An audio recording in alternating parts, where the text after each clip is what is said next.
사랑하는 성도 여러분, 안녕하십니까? 오늘은 9월 28일 화요일 새벽 이슬과 같은 주의 말씀을 사모하며 나오신 모든 분들을 주님의 이름으로 사랑하고 축복합니다. 우리가 오늘 같이 상고할 말씀은 마태복음 9장 18절에서 26절까지 말씀입니다. 마태복음 9장 18절에서 26절인데요. 제가 받들어 읽도록 하겠습니다. 예수께서 이 말씀을 하실 때에 한 관리가 와서 절하여 이르되 내 딸이 방금 죽었사오나 오셔서 그 몸에 손을 얹어 주소서 그러면 살겠나이다 하니 예수께서 일어나 따라가심에 제자들도 가더니 12해 동안이나 혈루증으로 앓는 여자가 예수의 뒤로 와서 그 겉옷가를 만지니 이는 제 마음에 그 겉옷만 만져도 구원을 받겠다 함이라. 예수께서 돌이켜 그를 보시며 이르시되 딸아 안심하라 내 믿음이 너를 구원하였다 하시니 여자가 그 즉시 구원을 받으니라. 예수께서 그 관리의 집에 가사 피리 부는 자들과 떠드는 무리를 보시고 이르시되 물러가라 이 소녀가 죽은 것이 아니라 잔다 하시니 그들이 비웃더라. 무리를 보낸 후에 예수께서 들어가사 소녀의 손을 잡으심에 일어나는지라 그 소문이 온 땅에 퍼지더라. 아멘. 이것은 우리에게 주시는 하나님의 말씀입니다. 오늘 본문의 사건은 굉장히 특이합니다. 왜냐하면 두 가지 사건이 하나로 이렇게 묶어져 있기 때문에 그렇습니다.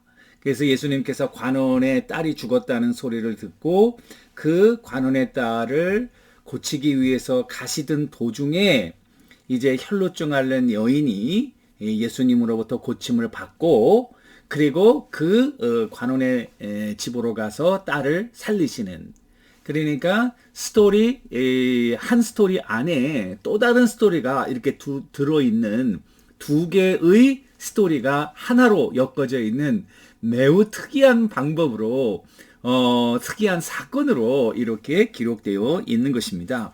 그래서 오늘 이 두 가지 이야기가 하나로 묶어진 이 스토리에 굉장히 중요한 목적이라고 할까요?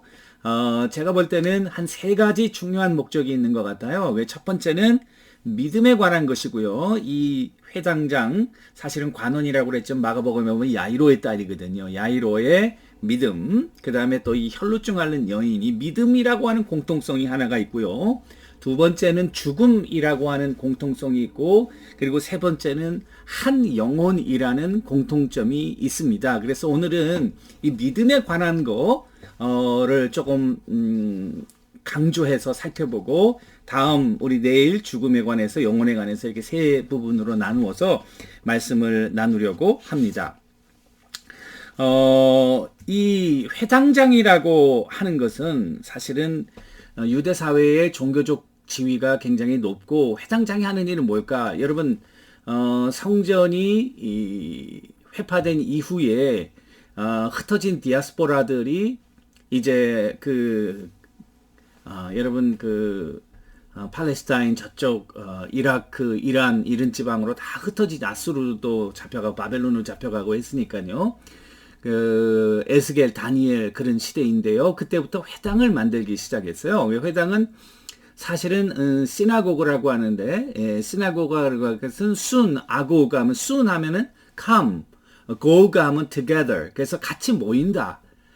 그래서 유대인 남자 10명이면은 하나의 그와 같은 회당이 되는 그런 굉장히 중요한, 그러니까 성전을 대체하고 그들이 거기서 하는 일은 토라, 말씀을 읽고 말씀을 강론하고 기도하고 예배하고 그런 일들을 합니다. 그러니까 지금으로 보면 굉장히 교회에 우리가 드리는 예배와 비슷한 일을 하는 거죠. 회당장은 이 모든 일을 총괄하는 사람이에요. 그러니까 누가 성경을 읽고 또 누구를 초청하고 누가 기도를 하고 어떤 찬송을 하고 이런 것들을 다 관리하고, 그 다음에 회당에 가끔 이 성경의 사본을 가지고 있었거든요. 성경의 사본은 여러분 그 당시, 지금은 책이 너무나도 흔하지만 그 당시에는 굉장히 귀하니까 이 책들을 잘 관리하고 그런 일들을 했던 것입니다. 유대인의 리더로서 늘 유대인들이 예수님을 비난하고 예수님과 굉장히 아주 날카로운 대립을 하고 있었는데요.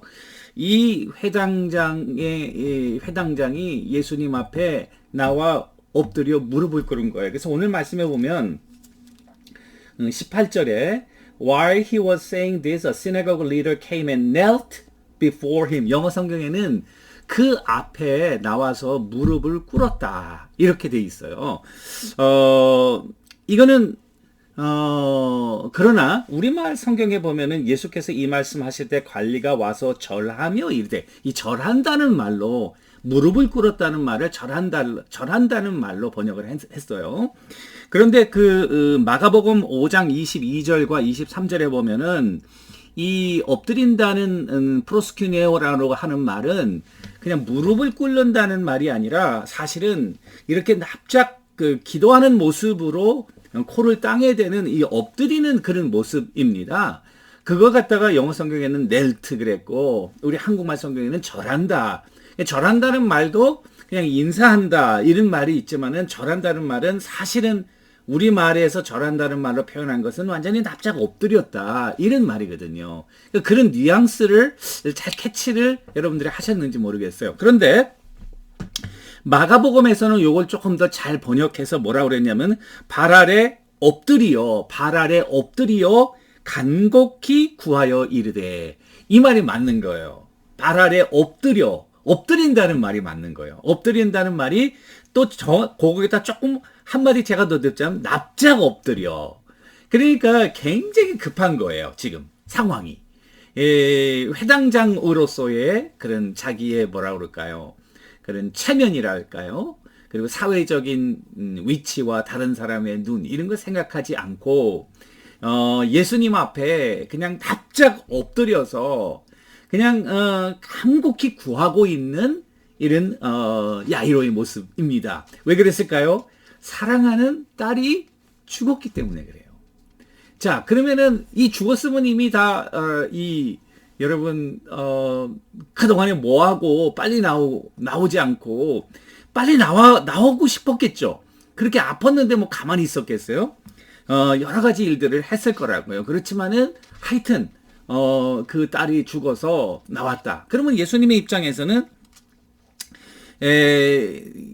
예수님과 이런 회당장 유대 지도자들과의 그런 대립적인 역할이니까 예수님에 대한 좋은 시각이 별로 없었을 거라고요. 그리고 예수님도 회당장을 볼 때에 유대인의 지도자 중에 한 사람으로 보는 것이 정상적입니다. 그러니까 나올 때 보면은 욕하고 예수님에게 비난하고 그럴 때는 언제고, 딸이 죽으니까 이제 와가지고 이렇게 도와달라고 납작 엎드리는데 어떻게 동기가 좀 불순하잖아요.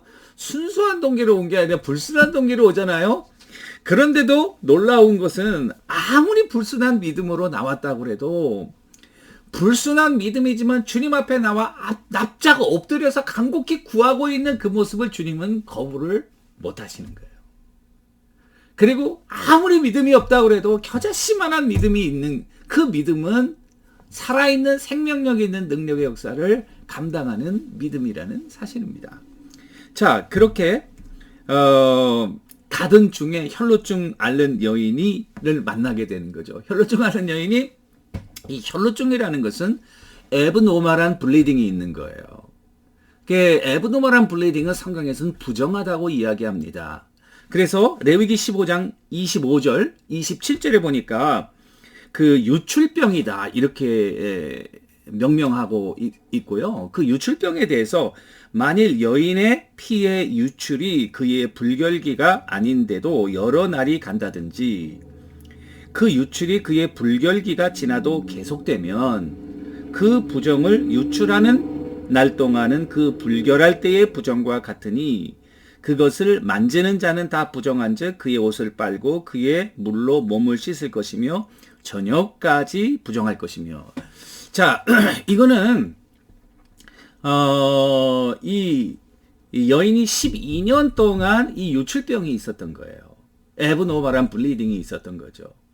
지금으로 하면은 CT도 찍고 MRI도 찍고 해서 무슨 종양이 있다든지 뭐가 잘못됐다든지 수술을 하고 뭐 그때는 그런 것이 없으니까 이거를 문둥병처럼 취급을 하고 그가 앉았던 때 만졌던 거 이거 다 부정하다고 그러니까 여러분 사람들이 유대 사람들이 이거 가까이 할 수 있겠어요. 그러니까 이 여인은 어떻게 보면 굉장히 외롭고 그리고 굉장히 고립되고 가장 도움이 필요할 그 시기에 가장 고립되어 정말 좌절할 수밖에 없는 그런 아주 절박한 상황에 있던 것을 우리들에게 보여줍니다.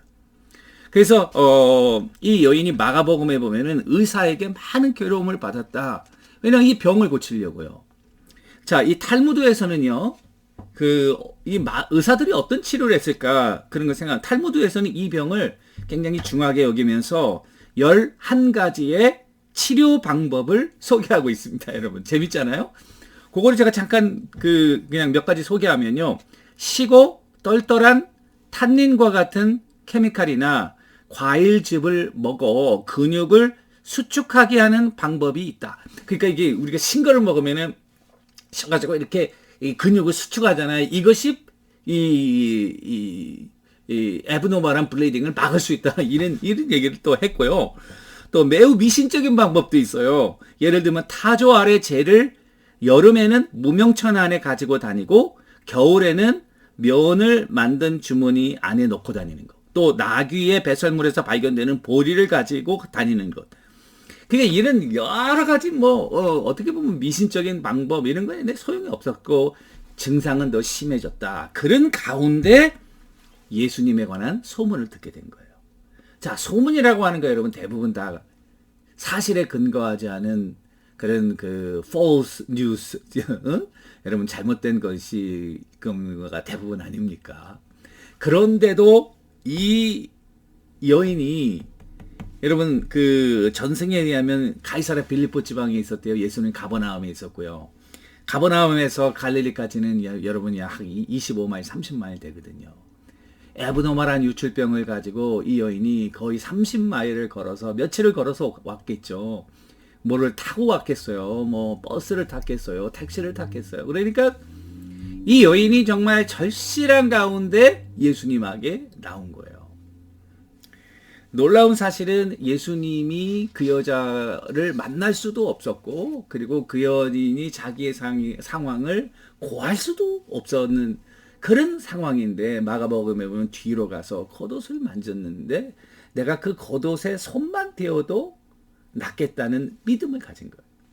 그러니까 오늘 말씀해 보면은 21절에 이는 제 마음에 겉옷만 만져도 구원을 받겠다 함이라. 그러니까 제가 볼 때는 이 회당장의 믿음은 굉장히 어떻게 보면 기회주의적인 예수님을 욕할 때는 언제고 그리고 자기 딸이 아프니까 나오는 또 이 여인은 예수님과 커뮤니케이션도 하지 않고 예수님이 모르는 사이에 소문에 근거한 믿음을 가지고 갔다. 그런데도 놀라운 것은 이 회당장의 딸도 살아났고 그리고 이 여인의 병도 즉시 고침을 받았다는 것입니다. 이게 믿음의 파워 아니겠어요? 할 수 있거든이 무슨 말이냐? 믿는 자에게는 불가능이 없다고 얘기하신 주님의 말씀대로 우리가 주님 앞에 나올 때 믿음의 순수함은 얼마나 순수하겠어요? 우리가 정직하면 얼마나 정직하겠습니까? 그런데 주님만을 바라고 그 앞에 나와 납작 엎드리면서 주님만을 전적으로 신뢰하는 믿음이 있다면 여러분들의 삶에 불가능한 사건이 가능케 되는 놀라운 역사가 일어나게 된다는 사실을 꼭 믿고 그 사실을 붙들고 믿음을 가지고 오늘 하루 승리하는 여러분들과 제가 되기를 주님의 이름으로 간절히 축원합니다. 기도하겠습니다. 하나님 아버지, 회당장의 믿음도 이 혈루증 앓는 여인의 믿음도 어떻게 보면 다 부족하고 실수투성이이지만 그러나 그 믿음 보고 하나님께서는 예수님의 놀라운 능력이 나가서 그들의 병과 죽음을 이긴 놀라운 사건을 마음 깊이 간직하게 하시고 오늘도 그 믿음 가지고 살아가는 주의 종들 다 되게 하옵소서. 예수님의 이름으로 기도합니다. 아멘.